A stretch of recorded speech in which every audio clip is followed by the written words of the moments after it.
everyone here listening. So I'll read a piece of my work, okay? A small piece of a memoir of a girl with life-resistant drug epilepsy. For all the storms became a woman who was willing to grow and learn with her condition to do the unstoppable. And somehow, in all the chaos, she found the courage to listen to it.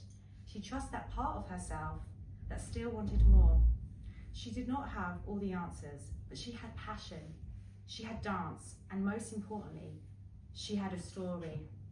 And maybe, just maybe, that was the beginning of something greater than survival, the start of life, worth writing about. Part 1, darkness of one's body. Sitting in bed, I listened to the song that carried me through some of the toughest years of my life. I'm here, and I'm really listening intensely. As each note pulls me back, it reminds me of every drop, every fight, every sleepless night. Nights when seizures came so intensely, I could not resist. So I'd go downstairs, step into the back garden, and I would dance. I called it flow dance, a way to move through my thoughts, to release what built up inside like a storm, out of control.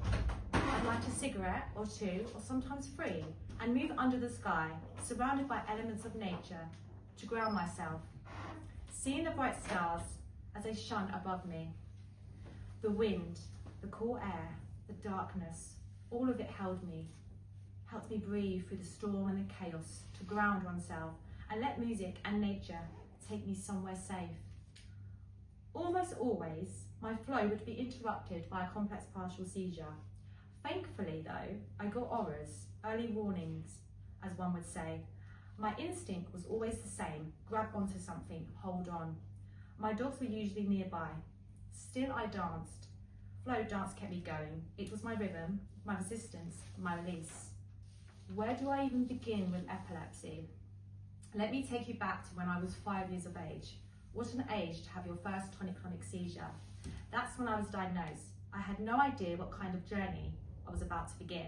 No clue I'd be in for one hell of a ride, one that would eventually lead me to drug-resistant epilepsy. By my mid-20s, I was stuck every single day on a benzo tablet alongside my regular epilepsy medication. Years passed in the fog until one day I made a decision. I told myself I can deal with daily seizures, but I cannot keep living like this, like I'm walking around like a zombie, half asleep, out of it, mind, body, trapped. The benzos have to go, and so they did, but not till my 30s. Even if it meant my mental health went with it, it had to be done. And I went through the battle of the storm, back with my mental health, but that is a story for a different time. 5-year-old me, thinking about it now, it feels like a lifetime ago. I was at a sleepover, my first one. From what I remember, the vibe was strange. I didn't feel quite right, not fully present, but I remember bits that stayed. People everywhere, music playing, and me buzzing with excitement. I was never allowed to stay up late, and being at a friend's house felt like pure freedom. But after that, I finally understood why rules are in place. I remember running around full of energy and suddenly shouting, "Fit, fit, fit," on repeat. The woman looking after us was shouting my name in such horror and fear. I was crashing into the wall, then nothing, black.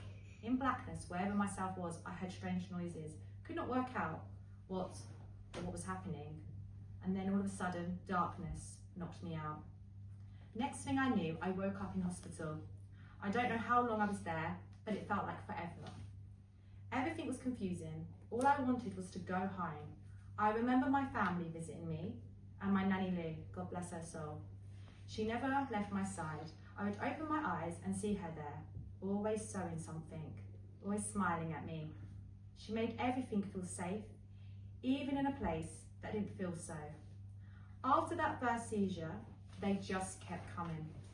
Throughout primary school, I had tonic-clonic seizures regularly, in playgrounds, at sleepovers, in the middle of being a kid. Guess what?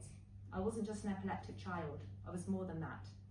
And somehow, deep down, I knew it. My mum enrolled me in dance classes when I was 6. And from the first moment I was hooked. Dancing became my escape.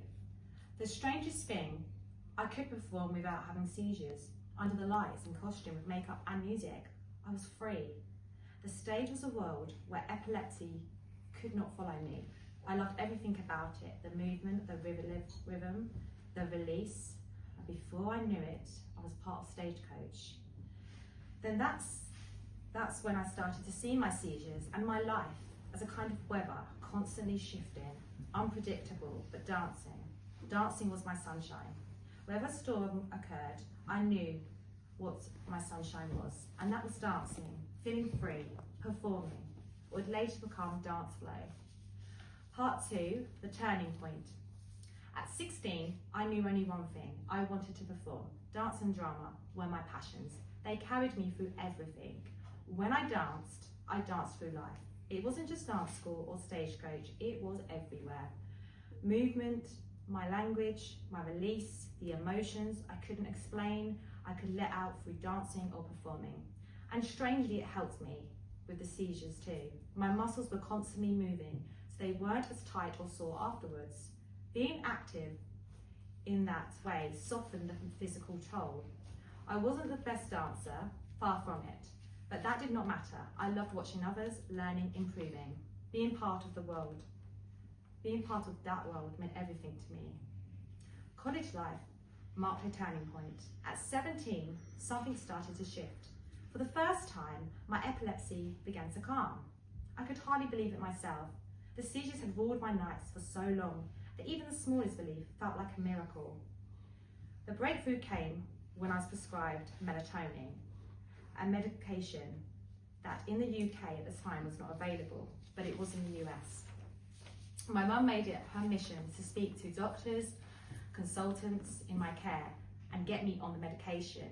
At this point, we were desperate. I was suffering from severe nocturnal seizures almost every night, unable to learn or function. The storm just kept going and going and going. My body and my mind was tired. Learning, living, even just existing was a battle, but after years of research into this type of epilepsy, my mum found the answer. Once I started taking melatonin, something my body had clearly been lacking, everything began to change. The seizures slowed, my tonic-clonics, my absent seizures, and my complex partials all began to ease. And with that, I could finally focus. I could learn again. I could start living more independently. My mum always knew how much I craved my independence, how much I wanted to explore the world, to learn, to live, despite the illness. She saw my love for the arts, how much dancing and performing meant to me. That passion gave me purpose, and in many years saved me. But most importantly, my mum saved my life. Through all the seizures, exams, and setbacks, and there were a lot of them, I always had the arts. Dance was my lifeline. My mum used to tell me, you can do anything you put your mind to. And to this day, that message lives in me. The brain is a powerful tool. It can be your saviour or your enemy. I would come to learn just how true that really is. But this wasn't the end, just the point where I began to truly live. And somehow in all that chaos, I found the courage to listen, to trust that part of me that still wanted more. I did not have all the answers, but I had passion, I had dance, and I had a story. And maybe, just maybe, that was the beginning of something greater than survival. The start of a life worth writing about.